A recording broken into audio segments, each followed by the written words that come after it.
தேகம் முழுவதும் ரோமமுடைய நபராய் தோற்றமளிக்கும் திஸ்பியனாகிய எலியா வந்தான். வனாந்திரத்திலிருந்து புறப்பட்டு வந்தான். அவன் எந்த ஸ்தாபனங்களில் இருந்து வரவில்லை. அவன் வனாந்திரத்திலிருந்து வந்தான். அவனுக்கு அவர்களோடு எவ்வித தொடர்பும் இல்லாதிருந்தது. அவன் கர்த்தருடைய தீர்க்கதரிசியாய் இருந்தான். சகோதரனே, அவன் அந்த இஸ்ரவேலின் ராஜ்யத்தையும் அதிலிருந்து எல்லாவற்றையும் அசைத்து விட்டான். அவர்கள் அவனை வெறுத்தனர். அவன் ஒத்துழைப்பே இல்லாதிருந்தான். நான் அதை உங்களுக்கு உத்தரவாதம் அளிப்பேன். ஒத்துழைப்பே இல்லை என்று வேதம் கூறுகிறது. நிச்சயமாக அவன் அவர்களை முகத்தில் வர்ணம் தீட்டியிருந்த எசபேல்களை எரிக்கும்படி செய்தான் என்று நான் யூகிக்கிறேன். அவன் யோவான் செய்தது போன்றே மரத்தின் வேரண்டை கொடாரிய வைத்தான்.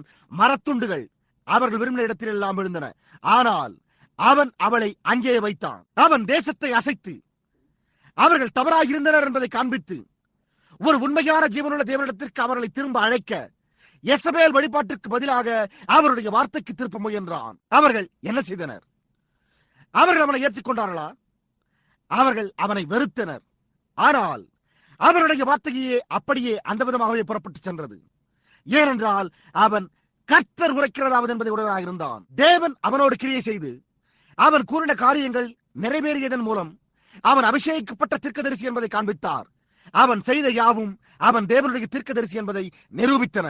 ஆனால் அதே சமயத்தில் அவர்கள் அதை விசுவாசிக்க மனதில்லாதிருந்தனர். ஏனென்றால் அவன் அவர்களுடைய நாடக அரங்குகளை எல்லாம் கிழித்தெறிந்திருந்தான். அவன் அவர்களிடம் அவர்கள் தவறாக இருந்தனர் என்று கூறினான். ஆகாப் திறமையற்றவருமாய் இருந்தான். உண்மை, அவர்கள் அவனை விசுவாசிக்கவில்லை என்பதை நீங்கள் கவனியுங்கள். ஆனால் அவனோ அதை அந்த விதமாகவே பிரசங்கித்தான். பிரசங்கிமார்களில் எவரும் அவனோடு இணங்கவில்லை. அவன், கர்த்தாவே, நான் ஒருவன் மாத்திரம் மீதியா இருக்கிறேன், அவர்களை பாரும். அவர்களில் ஒருவர் கூட எவருமே ஒத்துழைக்கவில்லை என்றான். ஆனால் அவன் செய்வதற்கான ஒரு ஊழியம் இருந்தது. அவன் அதை செய்தான். அவன் கர்த்தருடைய வார்த்தையை கர்த்தர் உரைக்கிறாவது என்பதை உடையவனாக இருந்தான். அவன் தேசத்தை தாக்கினான். அவன் சபையை தாக்கினான். அவன் அங்கிருந்த ஒவ்வொரு காரியத்தையும் தாக்கினான். தேவன் அவனோடு இருந்தார். கடைசி நாட்களில் அவர் இந்த நாட்டுக்கு கூட திரும்ப வருவார் என்று நமக்கு வாக்களிக்கப்பட்டிருக்கிறது. எனக்கு தெரியும், இயேசுவை மத்தேயு 17 அவர்கள் அவரிடம் எலியா முந்தி வர வேண்டும் என்று வேதபாரகர் சொல்கிறார்களே என்று கேட்டனர். அவர் என்ன கூறினார் என்பதை கவனியுங்கள். எலியா முந்தி வர வேண்டியது மெய்தான், எதிர்காலம். ஆனால் அப்பொழுது அவர் யோவானை ஒரு உதாரணமாக தந்தார். யோவான் மல்கியா 4 இருக்கவில்லை. யோவான் மல்கியா 3 இருந்தான். வழியை ஆயத்தம் பண்ண இதோ நான் என் தூதனை அனுப்புகிறேன். மல்கியா 4 அவர், இதோ கர்த்தருடைய பெரிதும் பயங்கரமான நாள் வரும் முன்னே முழு பூமியும் துரும்பை போல எரிக்கப்படும் போது அந்த நாளுக்கு முன்னே நான் எலியாவை அனுப்புவேன் என்றார். அது யோவான் அல்ல. ஏனென்றால் யோவான் வந்தபோது கர்த்தர் பூமியை எரிக்கவில்லை. நீங்கள் கவனித்து பார்த்தால் கடைசி அதிகாரத்தில் கடைசி வசனத்தில் அவன் கவனியுங்கள், அவர் பேசுகிறார், பிதாக்களுடைய இதயத்தை பிள்ளைகளிடத்திற்கும் பிள்ளைகளுடைய இதயத்தை அவர்கள் பிதாக்களிடத்திற்கும் திருப்புவான் என்றார். இப்பொழுது கவனியுங்கள், 1 யோவான் 1 எலியா வந்தான். அவன் என்ன செய்தான்?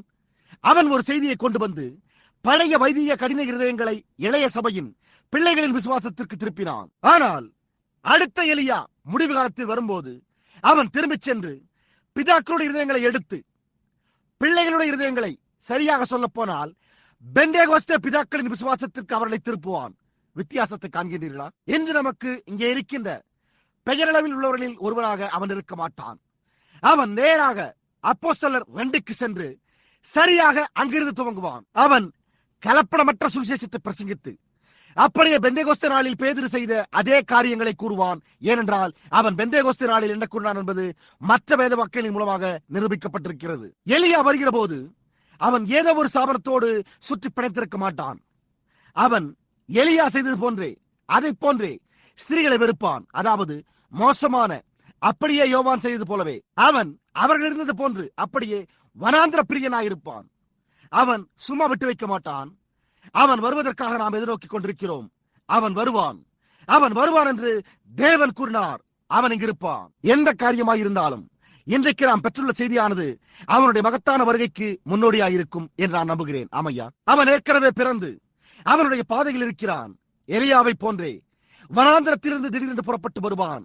எங்கிருந்தாவது அவன் தன்னை வெளிப்படுத்துவான். அவன் அப்போஸ்தலர் 2 பிரசங்கிப்பான்.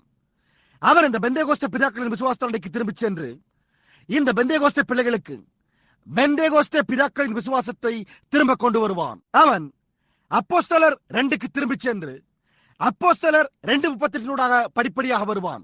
அவன் உண்மையான கலப்படமற்ற சுவிசேஷத்தை கொண்டு வருவான். அவன் யெசபேலோடும் அவனுடைய முறையோடும் எவ்வித தொடர்பும் வைத்திருக்க மாட்டான். அவன் ஒரு தேவனுடைய ஊழியக்காரனாயிருப்பான். நிச்சயமாகவே தேவனுடைய ஊழியக்காரனாயிருப்பான். அவன் வருவான் என்று வேதம் கூறியுள்ளது.